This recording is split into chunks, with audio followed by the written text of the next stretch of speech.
Elas pintavam relógios que brilhavam no escuro.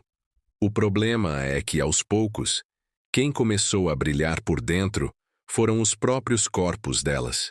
Durante anos, o rádio foi vendido como símbolo de progresso, de precisão, de modernidade. Uma substância nova, luminosa, fascinante, quase elegante demais para parecer ameaça. Para um grupo de jovens operárias, esse brilho tinha outro destino. Entrava todos os dias pela boca, pelas mãos e pela poeira da bancada. Entrava no gesto repetido de afinar o pincel e voltar ao trabalho. O caso das garotas do rádio não é só a história de uma doença ocupacional.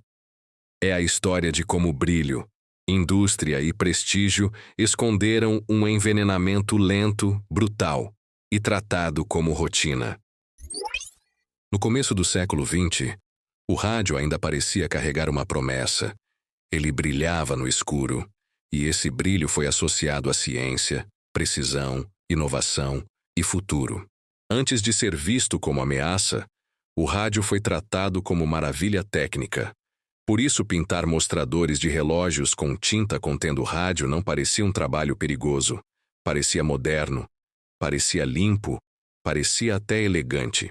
Naquele período, o rádio não era apenas uma substância usada em relógios. Ele fazia parte de um imaginário inteiro de progresso. Aparecia associado à ciência, à medicina, à indústria e a uma ideia quase otimista de futuro. Produtos com rádio eram anunciados como modernos. Objetos que brilhavam no escuro pareciam carregar uma espécie de precisão nova. Uma tecnologia pequena o bastante para caber no pulso, mas fascinante o bastante para parecer avançada. Foi dentro desse clima que o trabalho das pintoras ganhou aparência de normalidade. Elas não estavam sendo colocadas aos olhos da época diante de um veneno. Estavam sendo colocadas diante de um material tratado como símbolo de inovação. As jovens contratadas para esse serviço ficariam conhecidas mais tarde como as garotas do rádio. Elas pintavam números e ponteiros de relógios e instrumentos para que pudessem ser vistos no escuro. Era um trabalho minucioso, repetitivo e valorizado por exigir mãos firmes, atenção e acabamento fino. E é justamente essa aparência de normalidade que torna o caso tão incômodo. Nada ali parecia anunciar uma catástrofe. Não havia explosão, não havia fumaça, não havia um grande acidente reconhecível. Havia bancadas, pincéis, tinta luminosa, rotina industrial e a sensação de que aquelas jovens estavam participando de um trabalho moderno, respeitável e seguro. O perigo não parecia perigo, parecia brilho. O problema estava justamente na rotina. Para fazer traços finos nos mostradores, muitas trabalhadoras eram orientadas a afinar a ponta do pincel com os lábios. O gesto era simples, rápido, quase automático. Molhar o pincel na boca, ajustar a ponta, mergulhar na tinta, voltar ao mostrador e repetir, de novo, e de novo, e de novo. O que entrava no corpo delas não era uma dose única, dramática, reconhecível como acidente. Era algo muito mais silencioso. Pequenas quantidades, incorporadas aos poucos, dentro do ritmo normal de trabalho. Esse detalhe muda completamente a natureza do caso.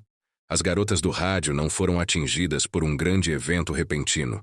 Elas foram contaminadas pela repetição, pela disciplina da rotina industrial, pela confiança no procedimento, pela ausência de um alarme visível que dissesse com clareza que aquele trabalho estava lentamente envenenando quem o executava. E isso torna a história ainda mais difícil de perceber à primeira vista. Porque, quando se pensa em contaminação, muita gente imagina um momento de ruptura.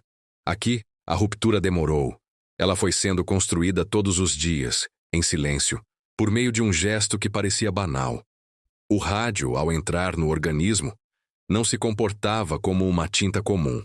Ele passava a fazer parte de uma dinâmica muito mais profunda, ligada ao corpo, aos tecidos e aos ossos. Aquilo que brilhava sobre o mostrador não ficava apenas sobre o mostrador. Uma parte passava para dentro de quem trabalhava, e passava sem espetáculo, sem clarão, sem sirene, sem a aparência tradicional de perigo. Esse é um dos núcleos reais do caso. A contaminação não estava fora da rotina. Ela era a própria rotina. O que primeiro parecia invisível começou aos poucos a se tornar impossível de ignorar. As trabalhadoras começaram a adoecer. Vieram dores, fraqueza, sangramentos, problemas dentários. E depois algo ainda mais perturbador. O corpo começava a dar sinais de destruição por dentro. Mandíbulas comprometidas, tecidos degradados, estruturas ósseas afetadas de forma severa. Esses sintomas não apareciam todos de uma vez. Eles surgiam aos poucos, como se o corpo estivesse revelando, etapa por etapa, aquilo que o ambiente de trabalho havia escondido. O que antes parecia apenas cansaço, dor ou problema dentário, começou a formar um padrão, e esse padrão era difícil de ignorar. Não se tratava de uma doença comum surgindo isoladamente em uma pessoa. Eram trabalhadoras expostas ao mesmo material, dentro do mesmo tipo de rotina, começando a apresentar sinais que apontavam para a mesma origem. Aos poucos, o corpo delas deixava de ser apenas vítima, passava a ser evidência. A aparência moderna e limpa do trabalho começava a colidir com uma realidade física brutal. E aqui a história muda de escala. Porque o caso deixa de ser apenas uma questão de ambiente de fábrica e passa a se tornar um choque entre narrativa industrial e evidência corporal. O próprio corpo das trabalhadoras começava a contradizer a normalidade que a rotina ainda tentava preservar. Aquilo que parecia inofensivo já estava gravado dentro delas. Mas reconhecer esse padrão significava reconhecer também outra coisa. Significava admitir que o problema não estava fora da fábrica, estava dentro do processo, na tinta, no pincel, na bancada, no método, naquilo que havia sido tratado como técnica normal de produção. E quando os sintomas se tornaram mais graves, a resposta inicial não foi reconhecimento imediato. Houve resistência, houve negação, houve esforço para suavizar o problema. Enquanto isso, os danos avançavam. E é justamente aqui que o caso deixa de ser apenas uma história sobre rádio. Ele passa a ser uma história sobre o corpo humano sendo usado como superfície de teste involuntária para os limites da negligência industrial. No fim, o caso das garotas do rádio não é apenas uma história sobre uma substância perigosa. É uma história sobre confiança, sobre trabalho, sobre indústria, sobre o momento em que a promessa de progresso se torna mais importante do que o corpo de quem sustenta essa promessa todos os dias. Durante algum tempo, o rádio brilhou como símbolo de modernidade. Mas, para aquelas mulheres, esse brilho não ficou nos mostradores.